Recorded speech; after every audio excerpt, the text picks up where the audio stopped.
여러분, 낯선 길을 운전할 때 가장 위험한 순간이 언제일까요? 길을 모를 때가 아니라 잘못된 길을 매우 빠르게 달릴 때입니다. 그런데 우리는 잘못된 길을 가면서도 간절히 원하고 남들보다 빨리 달리면 인생이 성공한다고 믿습니다. 하지만 잘못된 길로만 빨리 달리다 보면 목적지가 아니라 사고를 초래할 것입니다. 이렇게 조급한 이들에게 오늘 잠언 기자는 19장 2절에 이렇게 이야기를 합니다. 지식 없는 소원은 선하지 못하고 발이 급한 사람은 그릇을 행하느니라. 여기서 지식이란 히브리어로 다트라고 하는데 이 단어의 어원이 야다라고 합니다. 이것을 풀어 설명하자면 성경에서 말하는 지식이란 하나님을 인격적으로, 개인적으로 또 하나님 편이 되어서 알게 되어지는 경험적인 것. 이것이 바로 성경에서 말하는 지식이라는 것이죠. 그리고 이것을 다른 말로는 지혜라고도 합니다.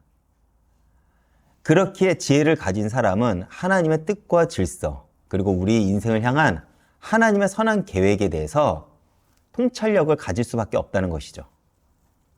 그러나 하나님의 뜻과 목적을 나의 동기로, 내 인생의 동기로 삼지 않은 상태에서 품어지는 열정과 소원을 가지고 우리의 삶의 속도를 올리는 것을 성경에서는 선하지 못한 것이라고 정의를 합니다. 왜 그러냐? 이것은 하나님께서 우리를 창조하신 그 창조의 목적과 배치되는 것이기 때문입니다. 그리고 우리는 평생 살면서 사실 이 문제를 매일 맞닥뜨리고 선택하는 순간을 매 순간 경험하죠. 그럴 때 우리는 어떻게 해야 될까요? 한 발짝 떨어져 우리는 하나님 관점으로 문제를 볼 수 있어야 합니다. 왜 그러냐? 내가 하나님의 관점으로 그 문제를 보지 못한다면 내 감정이 상하고 분노가 일어나고 내 속사람은 망가질 것이고 그리고 조급해져서 자기 인생을 소모시키는 데만 우리의 삶을 허비하기 때문에 그렇습니다.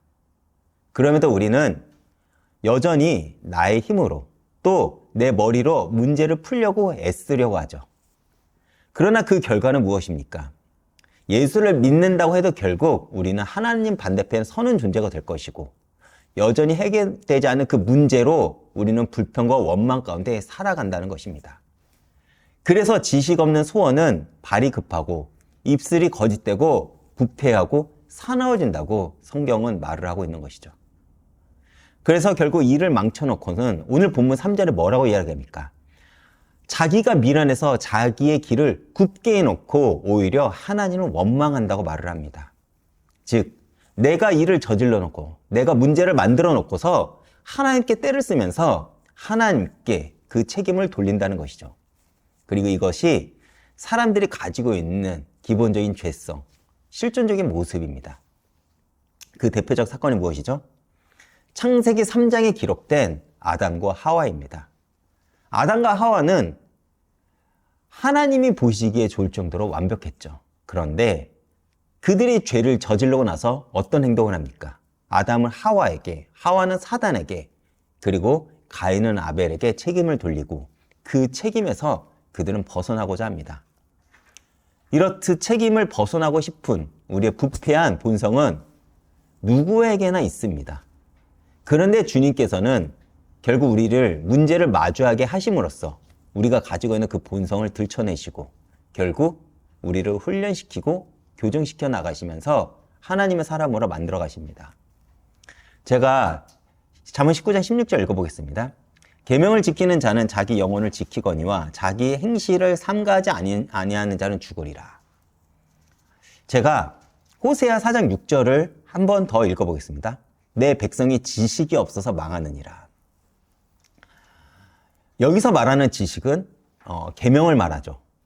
즉 우리가 삶을 실패하는 이유는 결국 하나님을 아는 지식이 없기 때문입니다. 또 우리가 하나님의 계명을 지키지 않아서 망한다는 것이죠. 그러니까 하나님의 말씀은 우리의 삶의 방향과 속도에 좀 더 나은 정보를 제공하고 우리의 인생은 풍요롭게 하는 그 교훈을 의미하는 것이 아니라 우리의 생명이 걸려있는 문제라는 것입니다. 그렇기에 우리가 하나님의 말씀을 소홀히 하거나 업신여기는 것, 그리고 그 계명을 지키지 않는 것은 결국 우리의 영혼을 방치하는 것과 같다는 것입니다.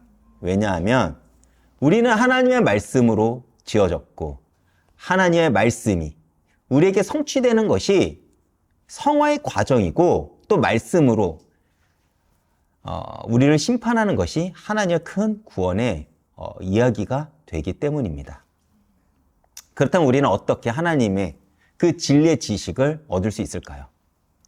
하나님은 이미 말씀을 우리에게 주셔서 진리를 드러내셨습니다. 그럼에도 여전히 사람들이 알지 못하니까 하나님께서 자신의 독생자 아들을 살아있는 말씀으로 우리에게 보내주셨죠. 그리고 예수님은 그리스도로서 내가 하나님의 말씀임을 본을 보이셨고 그 보여주신 그 말씀을 통해서 하나님은 그 생명의 지식을 얻을 수 있다고 우리에게 말씀하고 있습니다. 그리고 예수 그리스도를 알게 되면 그 기록된 말씀이 우리에게 길이 되어서 우리의 삶을 이끌어 가신다고 성경은 우리에게 증언을 하고 있죠. 그리고 이 일은 이스라엘 백성들에게 광야에서 하나님께서 만나를 주신 사건과 연결이 되어 있습니다. 이스라엘 백성들이 출애굽을 하면서 광야에 들어온 지 한 달 정도 지나고 나니까 그들이 애굽에서 가져왔던 음식들이 모두 다 떨어져 버린 일이 벌어졌습니다. 그들이 처음 사흘길을 애굽에서 출애굽을 하고 애굽에서 벗어나 사흘길을 걸을 때 그들이 가지고 있는 물이 떨어져 목마를 때 그들은 비명을 질러 하나님께서 반성을 깨서 그들에게 물을 주셨습니다. 그런데 한 달쯤 지나고 나니까 먹을 것이 없어졌어요. 먹을 것이 떨어지니까 그들은 비명을 지르면서 동시에 모세와 하나님을 원망하기 시작합니다. 구원은 받았으나 여전히 우리 안에 죄성이 있다는 것이 그 두 사건을 통해서 드러난 것입니다. 그렇지만 하나님은 그들을 책망하지 않으시고 하나님의 방법은 무엇이냐? 만나를 이스라엘 백성들에게 주신 것이죠. 만나는 하늘에서 내려주신 산떡이고 곧 그리스도와 하나님의 말씀을 의미하기도 합니다. 그래서 만나의 뜻도 이거예요. 이것이 무엇이냐? 이런 의미죠. 왜냐? 만나는 이스라엘 백성들에게도 굉장히 낯선 음식이었습니다. 사실 영적인 의미로 우리가 풀어 해석을 하자면 평생 이스라엘 백성들은 노예 생활하면서 자기 힘으로 빌어먹고 살고 자신들의 꾀로 그들이 자신들의 이익을 가지고 편취하던 사람들이 애굽에서 살 때는 그 방식이 사실 통했습니다. 그런데 광야에서는 사실 이전과 같은 방법으로는 살아갈 수 없죠. 반드시 삶의 방식 반드시 바뀌어야만 했습니다. 그들이 노예 집단에서 하나님의 백성으로 그 체질과 삶의 방식이 바뀌어야만 하기 때문에 하나님께서는 그들에게 낯선 음식인 만나를 주신 것입니다. 그리고 그것을 취함으로써 살아가게 하신 것이죠. 그런데 우리가 만나를 먹으려면 두 가지 조건이 필요하다고 합니다. 그것이 뭐냐? 첫 번째는 내가 스스로 만나를 거둬야 된다는 거예요. 대신 먹여주는 법이 없다는 것입니다. 신앙생활도 마찬가지죠. 하나님께서는 저절로 우리를 인도해 나가는 법이 없습니다. 우리가 이른 아침에 주님 앞에 나가지 않으면 그것은 만나는 해가 뜨면 그것은 쓰러져 버린다고 합니다. 즉 우리가 매일 아침 이른 시간에 하나님 앞에 보내는 것은 소홀히 해서는 안 된다는 것이죠. 주님은 자신을 생명의 양식이고 하늘에서 내려온 산떡, 즉 만나라고 자신을 이야기하십니다. 그렇기에 광야를 통과하기 위해서는 만나를 먹지 않고서는 절대 지나갈 수 없죠. 내 힘과 내가 가지고 있던 그 소유로 살던 사람들이 하늘에서 내려온 말씀으로 사는 것은 육신으로 지금까지 살던 이들에게는 분명히 불편하고 낯선 삶의 방식이었을 것입니다. 그러나 성도는 어떤 존재냐? 떡으로, 육신을 채우는 떡으로만 사는 존재가 아니라 하나님의 말씀으로 살아가는 존재입니다. 그렇기에 우리가 하나님의 말씀으로 살아가는 것이 내 삶의 방식이 되지 않으면 성도의 삶은 아직 시작되지 않는 것과 같다는 것입니다. 하나님은 우리가 굶주릴 것을 아시고 광야길로 인도하셨죠. 하늘의 자원이 아니고서는 절대 이 광야길을 통과할 수 없다는 것을 똑똑하게 보게 하시려는 하나님의 방법이라는 것입니다. 또 하나님의 그 생명 말씀이 진 주변에 내려졌다는 것은 하나님의 말씀을 적용해야 될 방향을 우리에게 보여주신 것이기도 합니다.